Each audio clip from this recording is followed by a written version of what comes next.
कल के supreme court की जो सुनवाई थी उसको देखने के बाद बहुत सारे स्टूडेंट्स के मन में एक सवाल आ रहा है। अभी एक कमेंट आया कि स्टूडेंट का कि अगर रीनीट होता है तो क्या ये बस कुछ एक पर्टिकुलर नंबर ऑफ स्टूडेंट्स का होगा, लाइक जिन स्टूडेंट्स ने क्वालिफाई किया हुआ है। अब ये सवाल क्यों आ रहा है?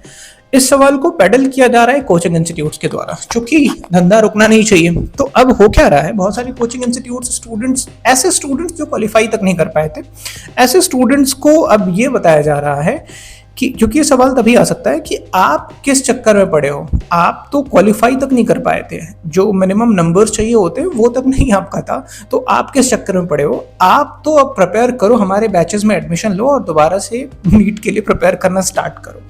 अब चूंकि जो पिछला एक केस लिस्ट हुआ था जिसमें एक कोचिंग इंस्टीट्यूट पहुंचा हुआ था, बहुत एक स्ट्रांग ऑब्जर्वेशन आया हुआ था अने जस्टिस का कि जो कोचिंग इंस्टीट्यूट से इनकी भूमिका पाइट पाइपर्स की है। ये ऐसे धुन बजा रहे हैं और इनका कोई लोकस नहीं है, बट ऐसे धुन बजा के इनका काम केवल ये है कि स्टूडेंट्स को अपने पीछे अट्रैक्ट करना। तो ये सवाल स्टूडेंट्स के मन में इसीलिए आ रहा है और इन्होंने जानना ये चाहे कि क्या ये राइट टू इक्वालिटी के अगेंस्ट नहीं जाएगा। अब इसके पीछे एक बेसिस कोचिंग इंस्टीट्यूट्स वाले ये भी बता रहे हो कि देखो, जैसे वो 1500 स्टूडेंट्स का ही केवल हुआ था, वैसे ही केवल उन्हीं लोगों का होगा जिन्होंने एटलीस्ट क्वालिफाई किया था। ऐसा कुछ भी नहीं है। अगर आप कल का जो ऑर्डर है या कल का जो पूरा हियरिंग था उसको अगर आपने ध्यान से देखा हो तो आपको समझ में आएगा कि कितना सीरियसली पूरे मैटर को सुना सीजीआई के बेंच ने। और पहले तो आप इस सवाल पे आते हैं कि क्या रीनीट होगा, उसके बाद समझेंगे कि क्या अगर रीनीट होगा तो केवल उन्हीं स्टूडेंट्स का होगा जिन्होंने केवल क्वालिफाई किया हुआ है। इस सवाल का जवाब पहले भी देने की कोशिश की हुई है। आज से 3-4 हफ्ते पहले इस सवाल का एक जवाब देने की कोशिश की गई थी और मोर और लेस उसी पैटर्न में पूरा जो कल का हियरिंग था उस पर गया। पहले बताया हुआ था, आप उस वीडियो को देख सकते हो। पहले भी इस वीडियो में कवर किया हुआ था कि रीनीट होगा या नहीं होगा, ये इंटायरली डिपेंड करेगा नेचर ऑफ लीक पे। कल भी पूरा डिस्कशन जो हुआ सुप्रीम कोर्ट में इसी बात के इर्द गिर्द हुआ कि सीजीआई जो है वो ये समझना चाह रहे थे कि नेचर ऑफ लीक क्या है। उन्होंने ब्रॉडरली कुछ क्वेश्चंस फ्रेम किए नेचर ऑफ लीक को समझने के लिए। जो उन्होंने समझना चाहा वो ये है कि क्या जो लीक हुआ है, पहले तो एनटीए के जो काउंसिल थे वो अभी तक कल तक डिनाइल में थे कि नहीं, लीक तो हुआ ही नहीं है। सीजीआई ने इस बात को मतलब क्लियर कर दिया पहले कि भैया अब मान जाओ, आप लीक तो हुआ है पेपर। अब जो नेचर ऑफ लीक है इसको समझने के लिए कुछ ब्रॉडर पॉइंट्स ले डाउन किए सीजीआई ने और जो बेंच बैठी हुई थी। पहला तो वो ये समझना चाह रहे हैं कि क्या ये जो लीक हुआ है ये सिस्टमिक लेवल पे हुआ है, मतलब सिस्टम में कुछ ऐसे फ्लॉज हैं। अब उन्होंने वहाँ पे बहुत ग्रिल किया जो भी काउंसिल थे उनको।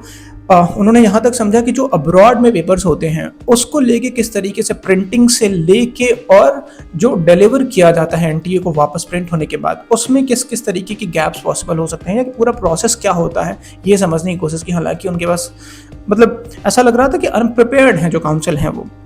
तो बहुत डिटेल में समझना चाहा सीजीआई ने और देख के बहुत अच्छा लगता है कि कितने प्रिपेयर्ड हैं वो। बहुत सारे स्टूडेंट्स, जब हमने कुछ वीडियोस बनाई हुई थी तो आके वो लोग मतलब जो ऑनरेबल जस्टिस हैं उनको ही क्रिटिसाइज करना स्टार्ट कर दिया था। तो आपको मतलब जुडिशरी के अलावा आपके पास कोई ऑप्शन नहीं है और कोचिंग इंस्टीट्यूट्स को अंधभक्त बन के फॉलो मत करिए। कल आपको देखने को मिला होगा या इससे पहले भी जो भी सुनवाई हुई है उसमें जुडिशियल सिस्टम ही है जो आपको जस्टिस दिला सकता है और कोई तरीका नहीं है। तो कल जो हुआ वो ये हुआ कि उन्होंने ब्रॉडरली वही समझने की कोशिश की कि नेचर क्या है उस पूरे लीक का। तो पहला सवाल वही था कि हम ये समझना चाहेंगे कि जो पेपर लीक हुआ है ये क्या सिस्टमिक लेवल के फ्लॉज की वजह से हुआ है। दूसरा उन्होंने समझना चाहा, जैसे हमने पहले वीडियोस में डिस्कस किया था, कि स्केल क्या है उसका। क्या हम ऐसे स्टूडेंट्स जिनको इस लीक का बेनिफिट मिला हुआ है, पहले तो हम नंबर क्या निकाल सकते हैं, ऐसा कुछ क्या हम ये देख सकते हैं कि उनको हम सेग्रीगेट कर पाएं। क्योंकि 24 लाख स्टूडेंट्स का ऑल टुगेदर पेपर कराना, एग्जाम कैंसिल करा के बहुत बड़ा डिसीजन है।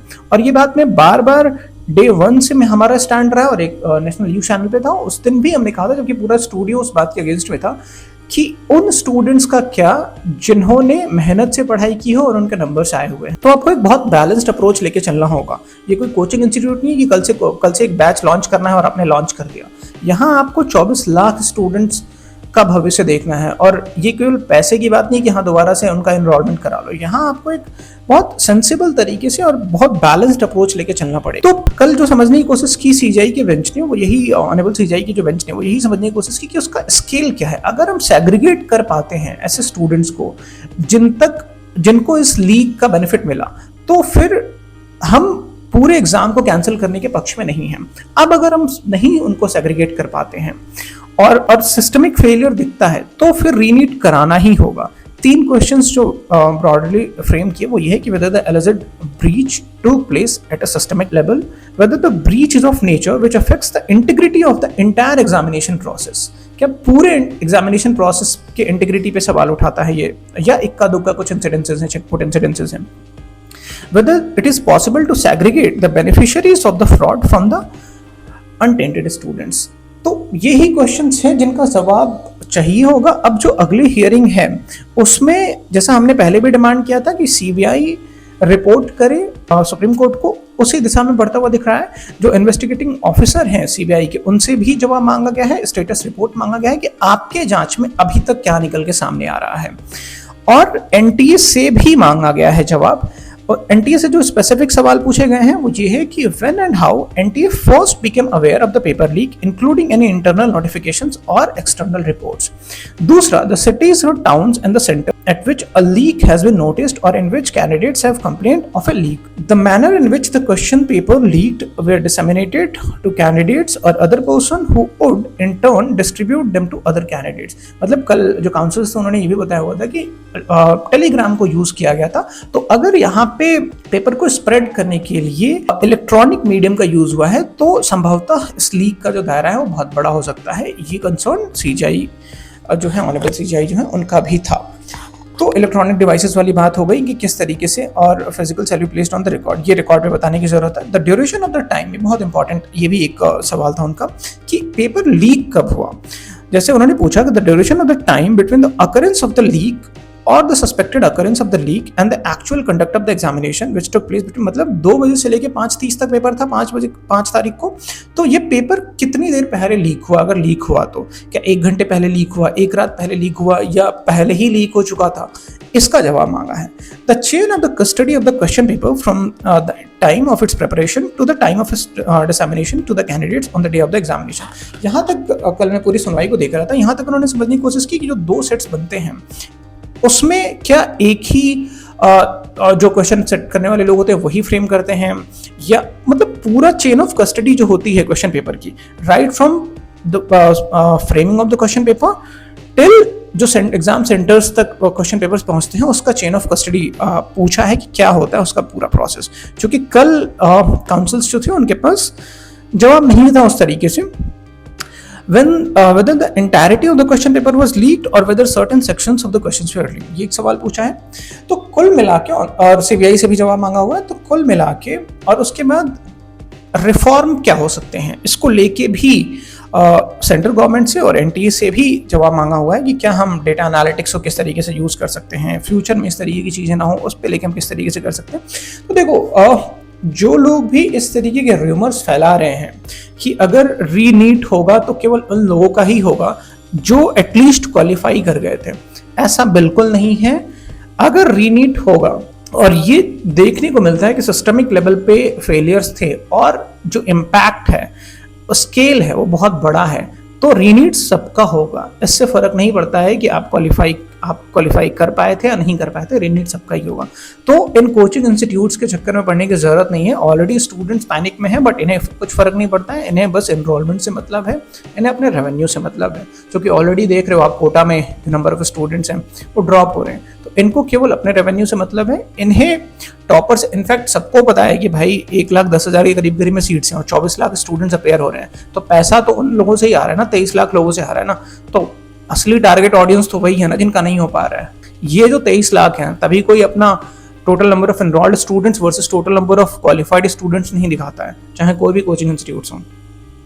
तो इन कोचिंग इंस्टीट्यूट्स के चक्कर में पढ़ने की जरूरत नहीं है आपको। अगर रीनीट होगा तो सबके लिए होगा, ऐसा नहीं है कि ये तो कतई पॉसिबल नहीं है कि केवल उन्हीं स्टूडेंट्स का हो जो कट ऑफ मार्क्स क्लियर कर पाए थे। तो ऐसे अफवाहों के चक्कर में पढ़ने की जरूरत नहीं है आपको। आप मतलब मोस्ट प्रोबेबली जो अगला हियरिंग है थर्सडे को, उसमें बहुत हद तक क्लैरिटी मिल जाएगी इन सवालों के जवाब जैसे ही आएंगे। तो thank you so much. Rumours से दूर रहिए। प्लस इसका जो मतलब हमने पहले भी अपनी वीडियोस में बताया हुआ है कि पेपर लीक को लेके एक बहुत स्ट्रिक्ट कानून बनाए जाने की जरूरत है, प्लस उसका इम्प्लीमेंटेशन बहुत स्ट्रिक्ट किए जाने की जरूरत है। इसको हीनियस क्राइम की कैटेगरी में डाले जाने की जरूरत है, क्योंकि लाखों लोगों का मतलब जो लाखों स्टूडेंट्स हैं उनका फ्यूचर स्टेक पे आ जा रहा है। तो इसको हीनियस मतलब बिल्कुल हीनियस कैटेगरी ऑफ क्राइम में डाले जाने की जरूरत है, और एटलीस्ट लाइफ इम्प्रिजनमेंट इसमें सजा होनी चाहिए, ताकि पेपर लीक करने वाले जो भी लोग हैं पेपर लीक करने से पहले 100 बार सोचें। इतना स्ट्रिक्ट होना चाहिए इसके ऊपर एक्शन की और सजा का प्रावधान की। तो थैंक यू सो मच। ऐसा कुछ भी नहीं होगा कि अगर पेपर दोबारा होगा तो केवल कुछ सेट ऑफ स्टूडेंट्स का ही होगा। र्यूमर से दूर रहिए। Thank you.